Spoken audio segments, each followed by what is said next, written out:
Ju njohim me përmbledhjen javore të lajmeve. Kjo është Radio Shtat. Këtë vit Bashkimi Evropian pritet ta shpërsojë mekanizmin e pezullimit të vizave. Në këtë mënyrë, Brukseli do ta ketë më të lehtë të heqë regjimin pa viza për qytetarët e 61 vendeve që aktualisht e gëzojnë atë përfshirë të gjitha vendet aspirante për anëtarësim në BE dhe Ballkanin Perëndimor, si dhe Gjeorgjin, Moldavin dhe Ukrainën. Propozimi për të shtuar më shumë arsye në mesin natyre ekzistuese për pezullimin e udhëtimit pa viza ishte filluar nga Komisioni Evropian në vitin 2023. Këshilli i Bashkimit Evropian e miratoi qëndrimin e tij për këtë çështje një vit më parë. Megjithatë, për shkak të zgjedhjeve parlamentare europiane në qershor 2024 dhe ngarkesës së madhe legjislative, Parlamenti vetëm së fundmi ka miratuar mandatin për të negociuar. Nëse gjithçka shkon mirë, ligji i ri pritet të hyjë në fuqi në fillim të vjeshtës.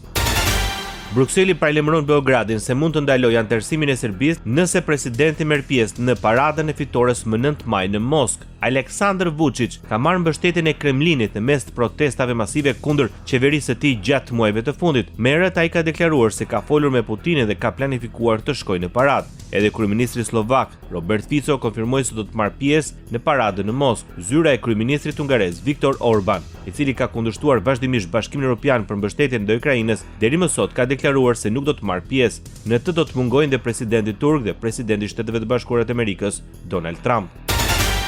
Serbia zgjedh qeverinë e re. Ajo do të udhëhiqet nga kryeministri Gjuro Macud dhe do të ketë 30 ministra, prej të cilëve 10 janë ministra të rinj. Në fjalën e tij, Macud tha se Serbia është e lodhur nga përçarje dhe protesta dhe se duhet punohet për harmonizimin e shoqërisë, sepse harmonia mund të ndërtohet përmes dialogut, tolerancës, punës dhe ndërtimit të sistemit të vlerave. Demo Berisha, kryetari i shoqatës së shqiptarëve në Serbi, u emërua ministër për të drejtat e njerëzit dhe të pakicave. Kundër emërimit të tij ishte përfaqësuesi i vetëm i shqiptarëve në Kuvendin e Serbisë, Shaib Kamberi. Me marrjen e mandatit, kryeministri i ri tha se synimi do të jetë funksionimi normal i shkollave dhe fakulteteve, puna e të cilave është bllokuar prej muajsh për shkak të protestave të udhëhequra nga studentët. Për zgjedhjen e qeverisë së re votuan 153 deputet, ndërsa 46 deputet votuan kundër në një seancë të Kuvendit të Serbisë të mërkurën. Administrata e Donald Trump do të mbyll afro 30 ambasade dhe konsullata amerikane në mbar botën. Informacionet vijnë përmes një dokumenti të brendshëm të Departamentit të Shtetit. Lista përfshin ndër të tjera ambasadat amerikane në Luksemburg, Lesoto dhe Republikën e Kongos, Republikën e Afrikës Qendrore dhe Sudanin e Jugut. Në të njëjtën kohë, propozohet mbyllja e 5 konsullatave në Francë, 2 në Gjermani, 2 në Bosnjë dhe Hercegovinë dhe 1 në Mbretërinë e Bashkuar, 1 në Afrikën e Jugut dhe 1 në Korenë e Jugut. Në dokument sugjerohet gjithashtu reduktimi i pranisë në 2 vende kyçe për politikën amerikane kundër terrorizmit, Irakun dhe Somalin, si dhe për ripërcaktimin e masisë së misioneve të tjera diplomatike. NATO garanton mbështetje për Ukrainën. Sekretari i përgjithshëm i Aleancës, Mark Rutte, theksoi se më shumë se 20 miliardë euro ndihmë sigurie janë premtuar nga aleatët e NATO-s në 3 muajt e parë të vitit 2025.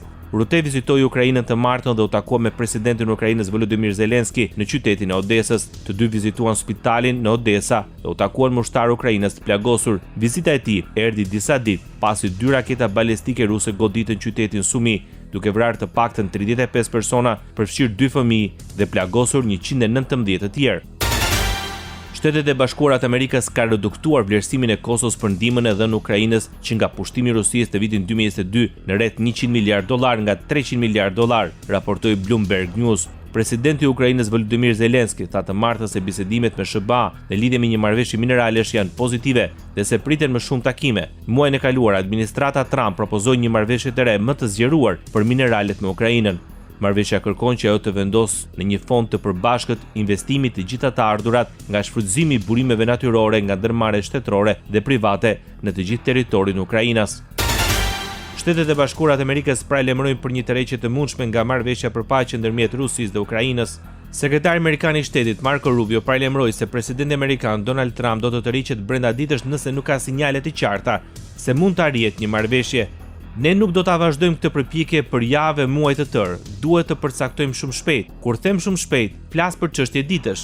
Nëse është realizueshme në javët të ardhshme, nëse kjo ndodh, atëherë ne jemi brenda procesit. Nëse jo, atëherë ne kemi prioritete të tjera ku duhet të përqendrohemi, deklaroi nga Parisi sekretari amerikan i shtetit Marco Rubio. Thank President Trump for having accepted an invitation to pay an official visit to Rome in the near future, and consider a possibility in that occasion to meet also with Europe. Presidenti amerikan Donald Trump ka rënë dakord për një vizitë zyrtare në Rom dhe do ta konsiderojë gjithashtu takimin me përfaqësues të Bashkimit Evropian gjatë qëndrimit atje, tha kryeministri italian Giorgia Meloni në zyrën ovale. Udhëtimi i Melonit në SBA erdhi në mes një mosmarrëveshjeje tarifore midis Washingtonit dhe Brukselit, dhe u pasi një përpjekje për të lehtësuar dialogun dhe për të nxitur marrëdhëniet e mira ndërmjet dy liderëve, pas një vendimi të Shteteve të Bashkuara të Amerikës për të ndalur shumicën e detyrimeve prej 90 ditë. Trump e quajti Melonin një person shumë të veçantë dhe një mik që ka pushtuar Europën. She has taken Europe by storm and highly respected. Everybody loves her and respects her, and I can't say that about many people. And she's become a friend, and we really have a great relationship. Ndërsa udhëheci italian tha se ata të dy ndanin luftën kundër ideologjisë së zgjuar. Dua të falenderoj presidentin Trump që pranoi një ftesë për të bërë një vizitë zyrtare në Rom në të ardhmen e afërt dhe të shqyrtoj mundësinë me këtë rast të takohet edhe me Europën, tha kryeministri italian duke folur pranë liderit amerikan. Shtëpia e Bardhë ka njoftuar se Kina tani po përballet me një tarif deri në 245% mbi importet në SBA si rezultati i veprimeve të saj akmarrëse, një tjetër përshkallëzim në një luftë tregtare midis dy ekonomive më të mëdha në botë. Tarifa e mundshme është më e lartë se sa u deklarua më parë dhe u referua në një fletë faktesh të publikuara nga Shtëpia e Bardhë të martën vonë. Ajo shoqëroi një urdhër ekzekutiv të nënshkruar nga presidenti amerikan Donald Trump që nisi një hetim mbi rreziqet e sigurisë kombëtare të paraqitura nga mbështetja e SBA-s në mineralet kritike të përpunuara, të importuara dhe produktet e tyre derivate. Zëdhënësi i Ministrisë së Jashtme kineze, Lin Yian, u pyet për normën prej 245% në një konferencë për shtyp të mërkurën. Ndoqet përmbledhjen javore të lajmeve. Kjo është Radio 7, zëri pozitiv i qytetit.